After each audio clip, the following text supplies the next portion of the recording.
என் உயிரினும் மேலான என் மீது அதிக அன்பும் அதிக நம்பிக்கையும் வைத்திருக்கும்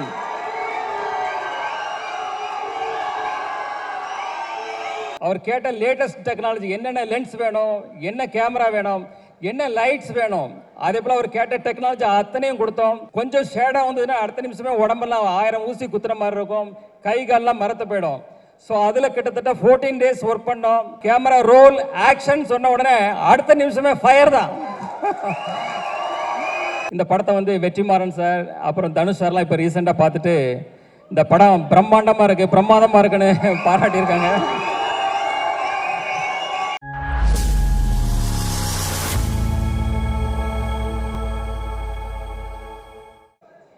இவ்விழாவிற்கு சிறப்பு விருந்தினராக கலந்து கொண்ட திரு கலைப்புலி எஸ் தானு அவர்களே, சத்யஜோதி பிலிம்ஸ் திரு தியாகராஜன் அவர்களே, கதை வசனகர்த்தாவில் புதிய அத்தியாயம் படைத்த டைரக்டர் திரு பாக்யராஜ் அவர்களே, பல்துறை வித்தகர் திரு சித்ரா லட்சுமணன் அவர்களே, ட்ரெண்டிங் இளைஞன் திரு தனஞ்சயன் அவர்களே, நண்பர்களே, உறவினர்களே, பத்திரிகை ஊடக நண்பர்களே, இந்நிகழ்ச்சியை ஊடக வழியாக கண்டு ரசித்து கொண்டிருக்கும் ரசிக பெருமக்களே, என் உயிரினும் மேலான என் மீது அதிக அன்பும் அதிக நம்பிக்கையும் வைத்திருக்கும்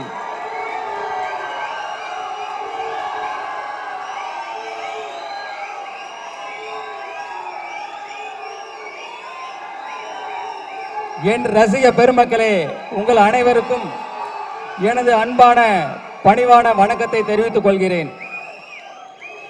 இன்றைய சூழலில் உலகில் போர் மேகங்கள் சூழ்ந்து மக்களுக்கு துயரத்தையும் ஒரு பாதுகாப்பு அற்ற தன்மையும் நிலவி கொண்டிருக்கிறது. இந்த போர் விரைவில் நிறுத்தப்பட்டு மக்கள் அனைவரும் மீண்டும் மகிழ்ச்சியாக ஒரு சந்தோஷமான ஒரு பாதுகாப்பான ஒரு அன்பான வாழ்க்கையை வாழ உங்களுடன் சேர்ந்து இறைவனிடம் நானும் பிரார்த்தனை செய்து கொண்டு என் உரையை தொடர்கிறேன். த லெஜண்ட் அந்த படத்துக்கு அப்புறம் இந்த படம் வந்து என்னுடைய 2வது படம் வந்து லீடர் வந்து coming 3rd April good Friday அன்னைக்கு கம்மிங் 3rd Friday ரிலீஸ் ஆகுது. வேர்ல்டு வைடு அண்டு தமிழ்நாட்டிலையும் ரிலீஸ் ஆகுது. இந்த படத்துடைய கதை பார்த்தீங்கன்னா ஒரு இன்னசென்டான அப்பா பிள்ளை, அவங்க ரொம்ப சந்தோஷமாக வாழ்ந்துட்டு இருக்காங்க. திடீர்னு அவங்க வாழ்வில் மிகப்பெரிய ஒரு கேங்ஸ்டர் உள்ளே வர்றாங்க. அதுக்கப்புறம் நடக்கிற விஷயங்களை நம்ம டைரக்டர் துரை செந்தில்குமார் வந்து அவ்வளோ அழகாக இன்றைய தலைமுறையினருக்கு பிடிக்கிற மாதிரி அவ்வளோ அழகான ஒரு ஃப்ரெஷ்ஷாக எல்லாருக்கும் பிடிக்கிற வகையில் மிக அற்புதமாக இயக்கியிருக்காங்க. அதாவது அவர் வந்து தன்னை முழுசாக அதில் அர்ப்பணிச்சுக்கிட்டாரு. எப்போவுமே தன்னை ஒருத்தர் முழுசாக அர்ப்பணித்து ஒரு வேலை செய்யும்போது அது ரொம்ப பிரமாதமாக ஒர்க் அவுட் ஆகும். இந்த படமும் அதே போல் மிக பிரம்மாண்டமாக வந்திருக்கு. இந்த படத்தை ஃபஸ்ட்டு எடிட் பண்ணி பார்த்ததும் இந்த மியூசிக் டைரக்டர் ஜிப்ரான் அவர்கள் தான் பார்த்தாங்க. பார்த்துட்டு டைரக்டர்கிட்ட ஃபோன் பண்ணி ஒரு 1/2 hour இந்த படத்தை பற்றி ஒவ்வொரு டீட்டெயிலாக பாராட்டி அந்தளவுக்கு பேசியிருக்காரு. எனக்கு தெரிஞ்சு இதே போல் வேறு எந்த படத்துக்கும் அவர் பாராட்டியிருப்பாரா எனக்கு தெரியல. ஸோ அவருடைய இசையும் இந்த படத்தில் வந்து ஒரு குத்து சாங் அதே போல் எதுவும் கிடையாது.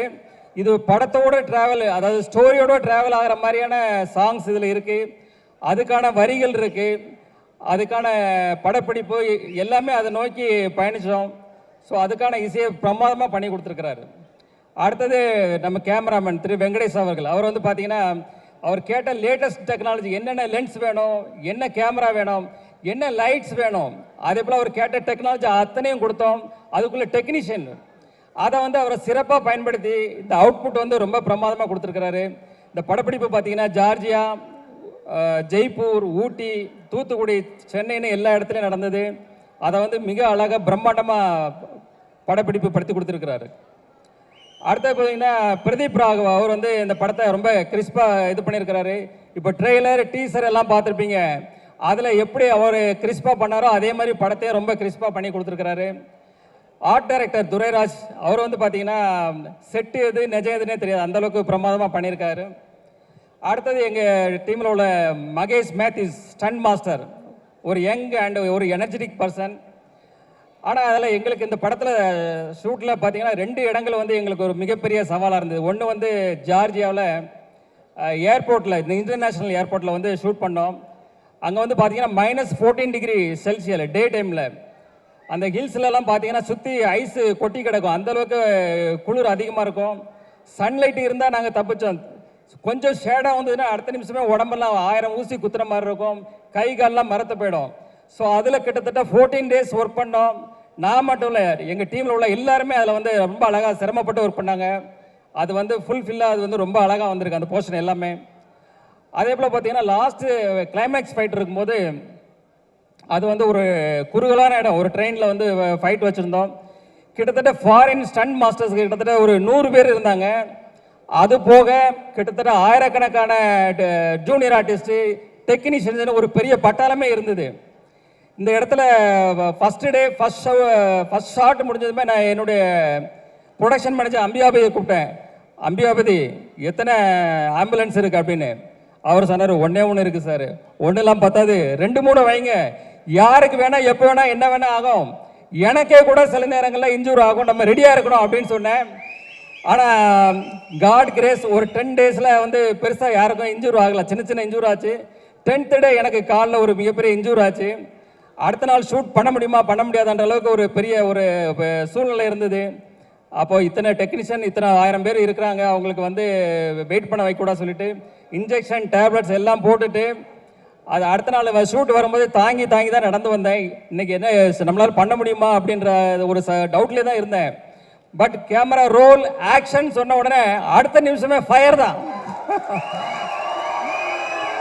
அது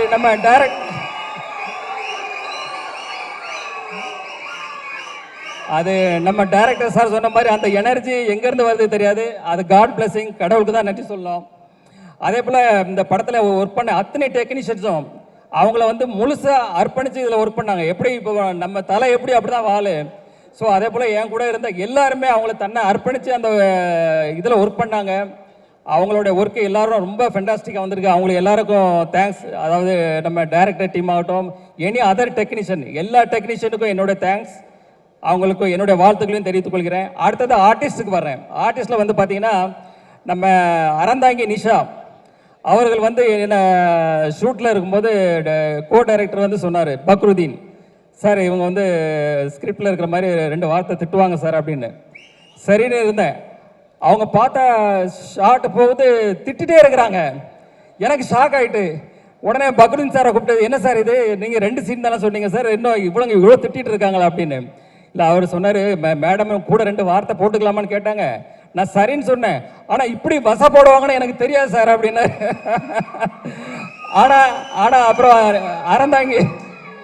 அறந்தாங்கி நிஷாட்ட அப்புறம் சொன்னேன் வந்து, இல்லை இது நீங்கள் பண்ணது கரெக்டு தான், இந்த வந்து சீன் அப்போ தான் இது வந்து நல்லா இன்ட்ரெஸ்டிங்காக இருக்குன்னு சொல்லி அந்த சீன் அதே போல் ரொம்ப நல்லா வந்தது.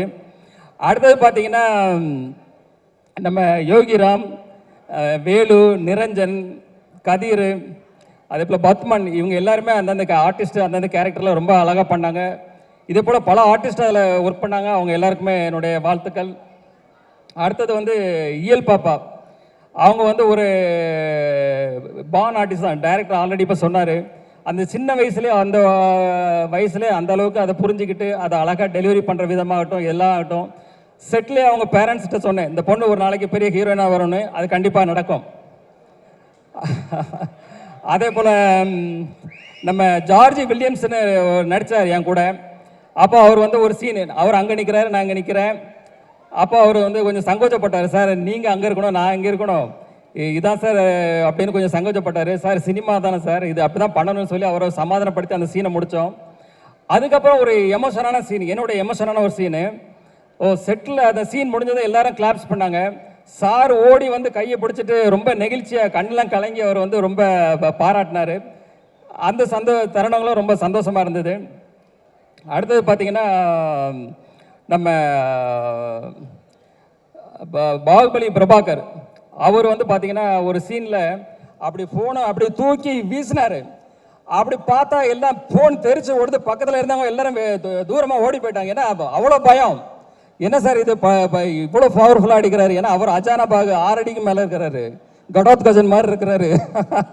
அது எல்லாம் கொஞ்சம் பயந்தாங்க. அப்புறம் அவர் வந்து சொன்னார், இல்லை சார் நான் இப்படி பண்ணுறேன் இது இப்படி பண்ணுறேன் யாருக்கும் ஒன்றும் ஆகாதுன்னு சொல்லி அடுத்த சீன் எடுத்தோம். அதே போல் ரொம்ப இன்ட்ரெஸ்டிங்காக அது போச்சு. அதே போல் பார்த்தீங்கன்னா நம்ம லால் சார் வந்து ஒரு மிகப்பெரிய ஜீனியஸ். அவர் வந்து ஒரு ப்ரொடியூசர், ஒரு டைரக்டர், ஒரு ஆக்டர். அவர் வந்து இந்த படத்தில் பண்ணும்போது நாங்கள் எங்களுக்கு ஒரு இது பயம். ஏன்னா மோகன்லாலுக்கு அப்புறம் அவர் மலையாளத்தில் மிகப்பெரிய ஒரு நடிகர். ஸோ அவர் கூட நடிக்கிற ஷாட்டில் நாங்கள் ரொம்ப கான்சியஸாக பண்ணும்போது மோஸ்ட் ஆஃப் த ஷாட் அவர் கூட சார் கூட பண்ணும்போது சிங்கிள் ஷாட்லேயே ஓகே பண்ணோம். அந்தளவுக்கு சேலஞ்ச் எடுத்து பண்ணேன். அது எல்லாமே most of the time single ஷாட்லேயே அது முடிஞ்சுது. அது ஒரு இன்ட்ரெஸ்டிங்கான அனுபவம். அடுத்தது பார்த்தீங்கன்னா நம்ம சந்தோஷ் பிரதாப். அவர் வந்து ஸ்டார்டிங்கில் ஒரு ஃபஸ்ட்டு ஷெட்யூலில் அவருடைய இது பார்த்துட்டு வந்து இது வந்து ஒரு மேனரிசம் பண்ணார். சிரிச்சுக்கிட்டே ஒரு மேனரிசம் பண்ணார். அப்போ நான் டைரக்டர் சார்கிட்ட சொன்னேன், சார் இது மேனரிசம் நல்லா இருக்கு சார், படம் ஃபுல்லாக இது ட்ராவல் பண்ணால் நல்லா இருக்கும்னு. சாரும் அக்செப்ட் பண்ணிக்கிட்டாங்க. அப்புறம் அதுக்கப்புறம் பார்த்தீங்கன்னா கிளைமேக்ஸ் ஃபைட்டில் வந்து அவர் கண்ணில் ஒரு அடிபட்டுரும், கண்ணில் பிளட் மாதிரி ஒன்று இதாகிடும், கிளாட் ஆகிடும். ஸோ எவ்ரி ஷாட், அதாவது அந்த கிட்டத்தட்ட 14 days எவ்ரி ஷாட் வந்து அவர் கண்ணில் அந்த பிளட்டை போடணும். எவ்ரி ஷாட்டு, அதாவது யாருமே சொல்ல வேண்டியதில்லை, யாருமே அவருக்கு எதுவுமே சொல்ல வேண்டியதில்லை. அவரே அந்த கரெக்டாக அந்த ஷாட் ரெடினா அந்த கண்ணில் அந்த பிளட்டை போட்டு வந்துடுவார். அதை பார்க்கும்போதே நம்மளுக்கே சிரமமாக இருக்கும், அது கஷ்டமாக இருக்கும். அது என்னடா இவ்வளோ கஷ்டப்பட்டு பண்ணுறாங்களேன்னு. பட் அவர் வந்து அதை டெடிக்கேஷன், அந்த அளவுக்கு அவர் வந்து சின்சியாரிட்டி, அவர் வந்து மிகப்பெரிய உயரத்துக்கு வரணும் நீங்கள். அதே போல் நம்ம ஷாம் சார் வந்து பார்த்தீங்கன்னா அவருடைய மெச்சூர்டான நடிப்பு அந்த படத்தில் கொடுத்துருக்கிறாரு. அவர் இத்தனோட வருட ட்ராவலில் பார்த்தீங்கன்னா அந்த ஒரு அனுபவம், அந்த மெச்சூர்டான நடிப்பு அதை கொடுத்துருக்கிறாரு. எனக்கு தெரிஞ்சு அவர் பண்ண கேரக்டரை வேறு யார் பண்ணாலும் இந்த அளவுக்கு நல்லா ஜஸ்டிஃபை பண்ணி இருக்க முடியுமான்றது எனக்கு ஒரு டவுட் தான். நம்ம வந்து அமிர்தா ஐயர்னு ஒருத்தவங்க பண்ணாங்க. அவங்க ஒரு சின்ன ரோலில், அதில் நல்ல ரோல் தான் அவங்களுக்கு, அமிர்தா ஐயர்.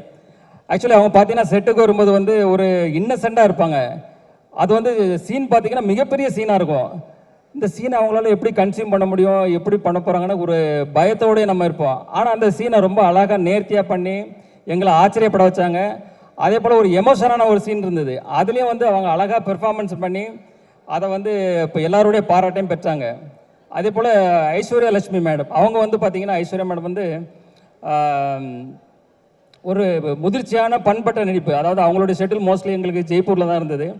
ஒரு முதிர்ச்சியான பண்பட்ட நடிப்பை ரொம்ப சிறப்பாக வெளிப்படுத்தினாங்க. ரியலி அது வந்து அவங்கள பாராட்டத்தக்கது. அடுத்தது நம்ம ஆண்ட்ரியா, அவங்க வந்து பார்த்திங்கன்னா நம்ம டைரக்டர் சார் எல்லாருக்குமே அந்த கேரக்டருக்கு வந்து வேறு அந்த கேரக்டருக்கான நேம் தான் வச்சுருந்தாங்க. ஆனால் ஆண்ட்ரியா அவங்க வரும்போது மொத்தம் ஆண்ட்ரியானே சொல்லி எழுதி வச்சுருந்தாங்க. ஏன்னா அந்த கேரக்டருக்கு அவங்க பண்ணால் நல்லா இருக்கணும், அந்தளவுக்கு சார் வந்து மைண்டில் ஜஸ்டிஃபை பண்ணி வச்சுருந்தாங்க. அதை படம் பார்க்கும்போது எங்களுக்கு புரிஞ்சது, சாரு சொன்ன மாதிரி அவங்க வந்து அதை கரெக்டாக ஜஸ்டிஃபை பண்ணி ரொம்ப அழகாக பண்ணியிருந்தாங்க. அடுத்தது நம்ம தலைவர் விடிவி கணேஷ் தான். அவர் வந்து பார்த்தீங்கன்னா ஒரு சீன் எடுத்துகிட்டு இருக்கோம், ஒரு 2 பேருக்கு சேர்த்து ஒரு க்ளோஸ்அப்பு. சார் வந்து எடுத்துகிட்டு இருக்கிறாங்க, ஷார்ட்டு டேக்கு போயிட்டே இருக்கு, ஓகே ஆக மாட்டேங்குது. என்னன்னு பார்த்தா அவர் அடிக்கிற காமெடி நம்மளால சிரிப்பை கண்ட்ரோலே பண்ண முடியல. அப்போ சார்கிட்ட ஒரு ரிக்வஸ்ட் பண்ணேன், சார் நான் வந்து கொஞ்சம் டைலாக் நான் பேசி முடித்ததும் அவருக்கு ஷிஃப்ட் பண்ணிவிடுங்க, அப்போ தான் இது ஒர்க் அவுட் ஆகும்னு சொல்லி அதே போல் பண்ணாங்க. அதுக்கப்புறம் அந்த ஷார்ட் ஓகே ஆச்சு. அதுக்கு விடிவி கணேஷ் சார் தான் தேங்க்ஸ் சொன்னேன். எத்தனை ஷார்ட் எடுத்தாலும் அவர் வந்து சலிக்காமல் நல்லபடியாக அதை முடிச்சு கொடுத்தாரு. அதே போல் பார்த்தீங்கன்னா லாஸ்ட் ஒரு இடத்துல வந்து அவர் வந்து அவர் ஒரு டைலாக்கை ஆரம்பித்து ஒரு இடத்துல முடிக்கணும், அதான் ஸ்கிரிப்ட்னா அவர் இன்னொன்றில் ஆரம்பித்து இன்னொன்றில் முடிப்பார். அடுத்த வாட்டி சரி, ஏன்னா அதுக்கப்புறம் நான் பேசணும், சரி இதில் ஆரம்பித்து இதில் முடிப்பார் பார்த்தா அப்போவும் மாற்றி பேசுவார், நம்ம ஒரு கன்ஃபியூஷன் ஆகிடுவோம். ஆனால் ஏன்னா அவர் ஒரு காமெடியில் இருப்பார், நம்ம ஒரு சீரியஸ் மூடில் இருப்போம் அந்த கேரக்டரு. ஸோ ஒரு காமெடியாக இருந்தால் நம்ம ஏதாவது ஒரு பிட்டை போட்டு நம்மளும் அதில் ட்ராவல் பண்ண முடியும். ஸோ அது வந்து பண்ண முடியாமல் போயிடுச்சு. பட் அவர்கிட்ட மிகப்பெரிய திறமை இருக்குது. அவர் ஒரு தயாரிப்பாளர், அவர் ஒரு நடிகர், நாளைக்கே ஒரு பெரிய டைரக்டர் ஆனாலும் ஆச்சரியப்படுறதுல. அவர் கூட ஒரு 2 சீனாவது அடுத்த படத்தில் ஒரு ஃபுல்லாக ஒரு ஜோவியலான ஒரு காமெடி ட்ராக் பண்ணணும்னு என்னுடைய ஆசை. அடுத்தது படத்தினுடைய ஹீரோயின் பாயல் ராஜ்புத். அவங்க வந்து தெலுங்கில் வந்து பார்த்தீங்கன்னா RX100, அப்புறம் வந்து Mangal Vaaram, heroine centric film, 2 ஃபிலிமே பிளாக் பஸ்டர்ஸ். ஸோ நாங்கள் வந்து எங்கள் கதைக்கு சார் தேடும்போது சார் சொன்னாங்க வந்து ஒரு ஹோம்லியாகவும் இருக்கணும், ஒரு ஆக்ஷன் ஓரியன்ட் ஹீரோயினாகவும் இருக்கணும். ஸோ அதை ரெண்டுமே ஜஸ்டிஃபை பண்ணி ரொம்ப பிரமாதமாக பண்ணாங்க.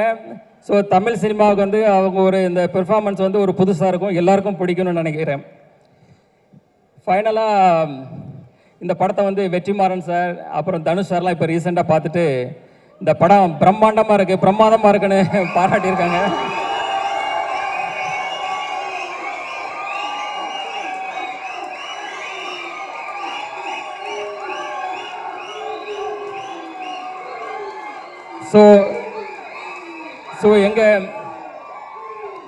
எங்கள் படக்குழுக்கும் சரி எனக்கும் சரி இந்த படத்து மேலே மிகப்பெரிய நம்பிக்கை.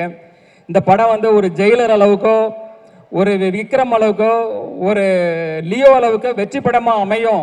அதுக்கு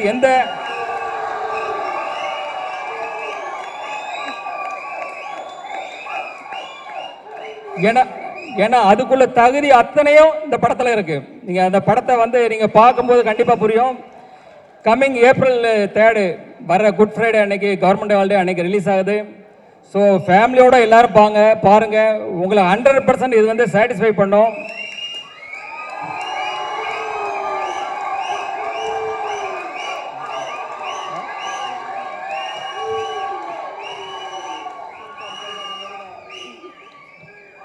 இந்த படத்து மேலே நாங்கள் வச்சிருக்க நம்பிக்கை, உங்கள் மேலே நாங்கள் வச்சிருக்க நம்பிக்கை, இந்த படம் வந்து மிகப்பெரிய பிளாக் பஸ்டர் படமாக அந்த ஆண்டலோட இருக்குன்றதை விட எங்களோட நம்பிக்கை.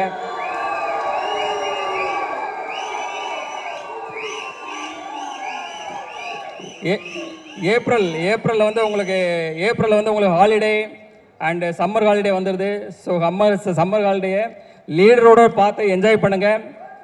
அப்புறம் இப்போ என்னுடைய